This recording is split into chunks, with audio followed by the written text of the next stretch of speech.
L'actualité locale et régionale en continu. Grand Lille TV, toute info. Bonjour à toutes et à tous et bienvenue sur Grand Lille TV, il est 7h30 tout juste. Bonne matinée à ceux qui nous rejoignent. On commence tout de suite par un point sur vos conditions de circulation dans et autour de la métropole lilloise. Et globalement, ça circule plutôt pas mal à cette heure-ci. Attention toutefois à ces ralentissements à hauteur de Wavrin jusqu'à Aubourdin sur la N41 en provenance de Lens pour rejoindre Lille ou bien l'A25 en direction de Dunkerque. Ça circule mal, plusieurs kilomètres de bouchons. Et puis partout ailleurs, c'est justement cette même A25 en provenance de Dunkerque pour rejoindre Lille, à hauteur justement de Dunkerque qui coince. Soyez prudents, le point complet juste après ce flash info. Et à la une de cette édition, l'actualité de la métropole marquée par la venue lundi soir du plus célèbre des ch'tis, Danny Boone, au Kinépolis de l'Homme. Devant un public nombreux et ravi, il a présenté son dernier film, Radin, de Fred Cavaillé, en compagnie d'une partie de l'équipe du film. Et dans celui-ci, il incarne un homme très proche de ses sous qui devra cacher cette manie à son entourage tout au long du film.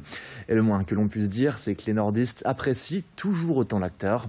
3 salles pleines pour l'avant-première du film et un Danny Boone toujours aussi proche de ses fans. L'Armentiérois a mis plus d'1 heure pour traverser le hall du cinéma entre selfie et autographe. Je vous propose à présent de l'écouter au micro de nos journalistes.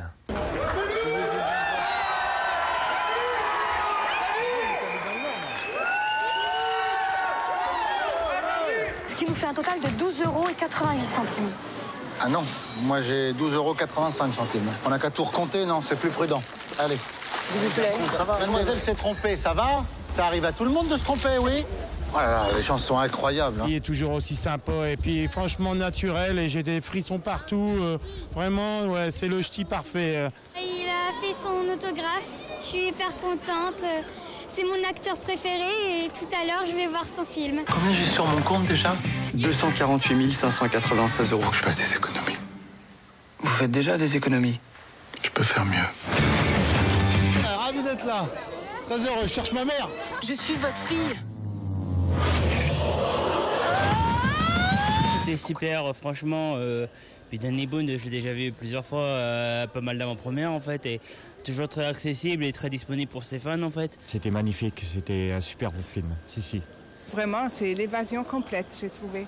Et les acteurs, vraiment, c'était géniaux. Il prend le temps, on a pu faire des photos. C'est vrai que c'est quand même appréciable parce qu'au moins on n'a pas attendu pour rien. Et ça, c'est vraiment bien. Et en bref, dans cette édition, hier soir, vers 18 h, le raid est intervenu avenue de Verdun à Roubaix, dans le quartier des Trois Ponts. Un forcené y était retranché dans une habitation. Il s'était retranché dans une habitation et il menaçait de se faire sauter. Il s'est finalement rendu sur les coups de 19 h 30. Ça a été emmené dans un hôpital psychiatrique. Selon les derniers éléments de l'enquête, l'homme âgé d'une trentaine d'années souffrirait de troubles psychiatriques, justement. Et le chiffre du jour, 236 310, c'est le nombre de personnes aidées par le Secours populaire en 2015 dans le Nord, soit près de 10% de sa population. L'association lance une nouvelle campagne en dévoilant des chiffres de la précarité dans le département. Un constat alarmant, en perpétuelle augmentation. L'isolement reste le fléau à combattre pour le Secours populaire. 22% des personnes accompagnées sont issues de familles monoparentales et 19% sont des personnes isolées. Ce sont les bénéficiaires du RSA les plus nombreux à solliciter l'aide de la Fédération Nord. Et en parallèle, l'association continue son partenariat avec l'Institut Pasteur pour offrir des bilans de santé.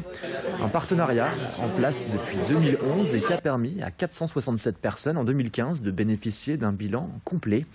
Je propose à présent d'écouter le président de la Fédération Nord, Jean-Louis Calins, au micro de Clotilde Leguévac. Et je ne vais pas chez le médecin, c'est quelque chose, parce que la santé, c'est tout, c'est la vie. Et donc, on a dit, il faut qu'on fasse plus fort. Et nous avons rencontré l'Institut Pasteur pour développer un partenariat avec eux, voir comment on pouvait faire dans le cadre du suivi de ces gens en difficulté et de les inviter à faire des bilans de santé. Un bilan de santé pour voir ce qui va ou ce qui ne va pas, et après pour réunir les gens pour qu'ils discutent sur leur situation, comment qu'elle suivit. Bon, si j'ai rien, c'est bien. Je reviendrai au Secours populaire pour aider, pour faire. Mais si je suis malade ou si on a détecté quelque chose, il faut que je me soigne. Et en bref, également dans cette édition, une bonne nouvelle pour les fans de roller. C'est la reprise des rando-rollers dans la métropole. 2 randonnées ont lieu cette semaine. La première, organisée par l'association Ride on Lille, propose la Roll Friday Night. Au départ de la place de la République, vendredi dès 21h, 2 parcours au choix sont proposés. Le premier, de 8 km, traversera les rues de Lille et un autre de 17 km, différentes communes de la métropole. Et enfin, sachez que dimanche, la Roll City, elle, partira du pont de la Citadelle dès 14h. Gratuite et bien sûr accessible à tous. Plus d'infos sur www.roll.inso.fr. Et l'actualité de la métropole marquée ce mercredi par la rentrée de la Fédération PS du Nord. Hier, sa première secrétaire, Martine Filleul, présentait les universités de l'engagement devant la presse. Et la fédération aura fort à faire, puisqu'elle entame une opération de reconquête auprès de ses membres et sympathisants, après les échecs des dernières élections notamment. Le week-end du 17 et 18 septembre sera marqué par la présence de personnalités de gauche, comme Jean-Christophe Cambadélis ou les ministres Najat Vallaud-Belkacem, Emmanuel Cos ou encore Patrick Caner. Un week-end qui sera articulé autour de différents ateliers avec un objectif clair et bien précis. Les primaires socialistes qui auront lieu les 22 et 29 janvier prochains. L'opération Reconquête est bel et bien lancée pour le PS.